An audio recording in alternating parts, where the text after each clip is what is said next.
और सैयद हसन नसरुल्लाह, और ये उनके साथ जो ओल्ड गार्ड्स अभी हाशिम सफ़ीउद्दीन है, सफ़ीउद्दीन हाशिम, ये उनके पुराने साथियों में से ओल्ड गार्ड्स में से अकेले हैं, ये अभी पुराने गार्ड्स में से। और उसके बाद जो अली कराकी हैं, उनको तो 80 के बाद 80 81 82 के बाद वो कमी, जिनका जो दूसरे नाम आ रहा है वो जिनका नाम है, वो तो उनकी तस्वीरें भी कम हैं और उनकी पब्लिक अपीयरेंस भी नहीं है ज़्यादा।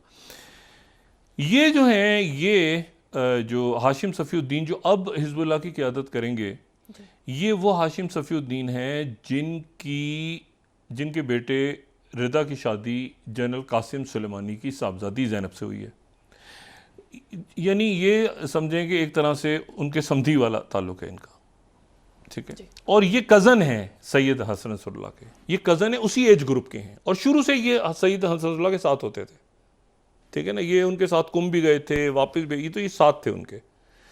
बहुत से लोग इनको सैयद हसन का दामाद कह रहे हैं, मुझे नहीं पता, वो शायद गलत कैलकुलेशन हो रही है, क्या हो रहा है। तो इनके साहबजादे और उनकी कासिम सुलेमानी के साहबजादे, और ये इनका तिल जो है वो ईरान की तरफ है, क्योंकि ये ज़हन में रहे कि अमल और हिज़्बुल्लाह के दरमियान जो ये अलग वो अलहदगी हुई थी, वो इनकलाब ईरान के बाद हुई थी।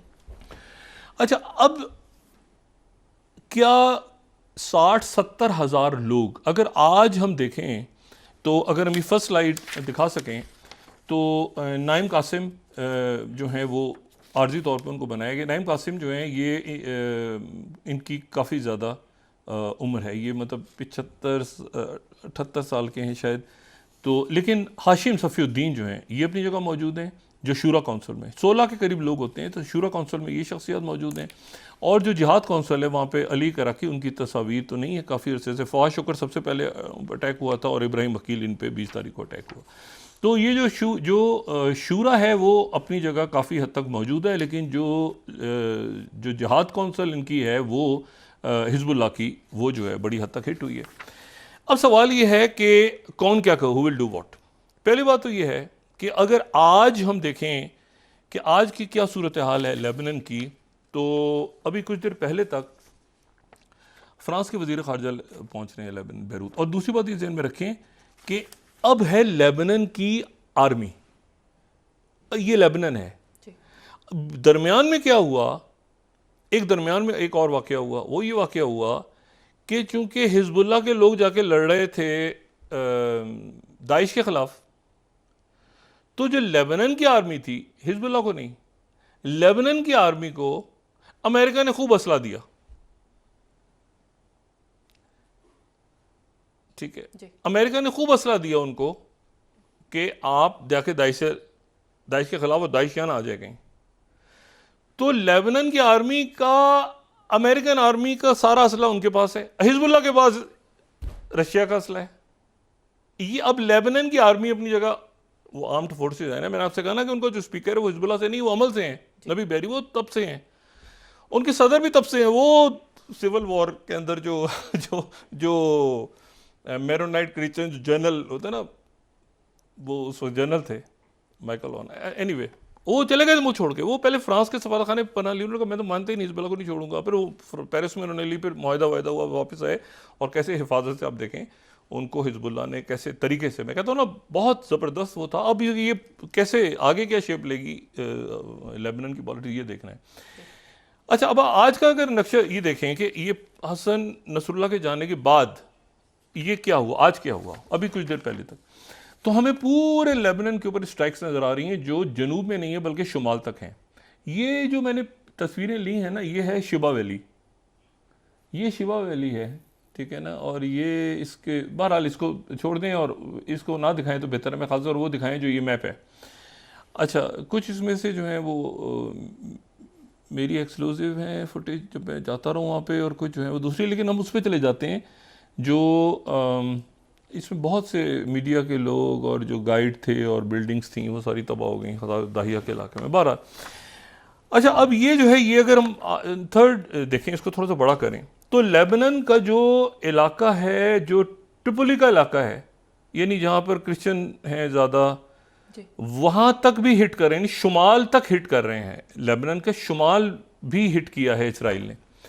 और ये जो ब्लू लाइन है, जो कि मुतनाज़ ब्लू लाइन है बीच में, क्योंकि इसराइल पूरा विड्रॉ नहीं किया था, उसने 82 में एंटर हुआ था, तो बाहर जब निकला था तो पूरा नहीं निकला था, तो वो एक वहाँ पर भी एक कन्फ्यूजन है।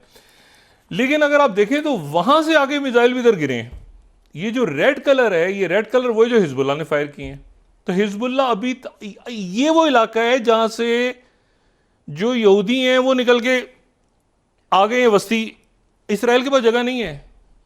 देखिए सबसे एक बहुत बड़ा जो मसला है ना वो ये कि यहाँ जगह नहीं है, ना फ़लस्तीनियों के पास जगह है ना इसराइल के। अब उनका 60-70 हज़ार बंदा जो छोड़ के वो पूरा जो लेबनान का बॉर्डर उसको भी छोड़ के आ गया, और गोलान की पहाड़ियों पे तो वो बैठे हैं गुरीले दूसरे जो कि वहाँ के जंगजू हैं।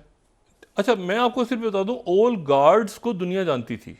एक और मसला जो बहुत अजीब सा है, एक तो पेनिट्रेशन अंदर हुई है, कैसे हुई है, उसमें कोई ताइवान है, उसमें कोई जो है वो मतलब है कि ये स्लीपर सेल्स में तो ऐसे होता है ना कि ये नहीं होता कि किसी बंदे को ख़रीद लो। ये जो लॉन्ग टर्म फड्डे होते हैं ना, उसमें तो होता है कि वो जनाब वो एक ही स्लीपर सेल है, वो 40 साल से उधर ही एक आबाद हो गया, कोई ख़ानदान, उसके बच्चे, शादियाँ, कारोबार, दुकान, उसको एक ही दफ़ा बस एक मैसेज आएगा और वो खड़ा होगा और उसने वो काम करना होगा। तो ये बोलते लॉन्ग टर्म एक दूसरे के साथ जो फ्रोज़न कॉन्फ्लिक्ट्स में होते हैं ना, इनके स्लीपर सेल्स वो साल से 20-25 सालों से अपनी जगह पे बैठे होते हैं। कोई दाइयों में सेटल है, कोई कहीं है, कोई किसी जगह है, कोई मैसेज आया उसने खड़े हो और अपना काम कर दिया। इशू ये सारा कि व्हाट नेक्स्ट, क्या ईरान में इसमें फौरी सकिन होगा? I doubt. क्या इसराइल जो है वो लेबनान के अंदर ग्राउंड ऑफेंसिव करेगा? नहीं करेगा तो अपने लोगों को कैसे लेके जाएगा आगे? शुमाली जो इसराइल है और अंदर जाएगा लेबनान में, तो क्या ऑक्यूपाई कर लेगा लेबनान को और गुरिल्ला वॉरफेयर की तरफ जाएगा? एग्जॉस्ट हुआ है, सारी टेक्नोलॉजी के बावजूद एग्जॉशन है। ये मैंने कहा ना ये टेक्टिकल। अच्छा हसन नसरुल्लाह बड़ी, ये नहीं, मैंने कल भी बात की थी कि इस्माइल हानिया जो हैं, इस्माइल हानिया से ज़्यादा वो भी अल्लाह ताला उनके दर्जा बनूंगा, वो भी बड़ी शख्सियत। लेकिन जो अगर आप इनकी देखें ना सैयद हसन नसरुल्लाह की, तो इनकी हिस्ट्री जो है और इनकी जो जदोजहद है वो एक बड़ी टावरिंग फिगर है।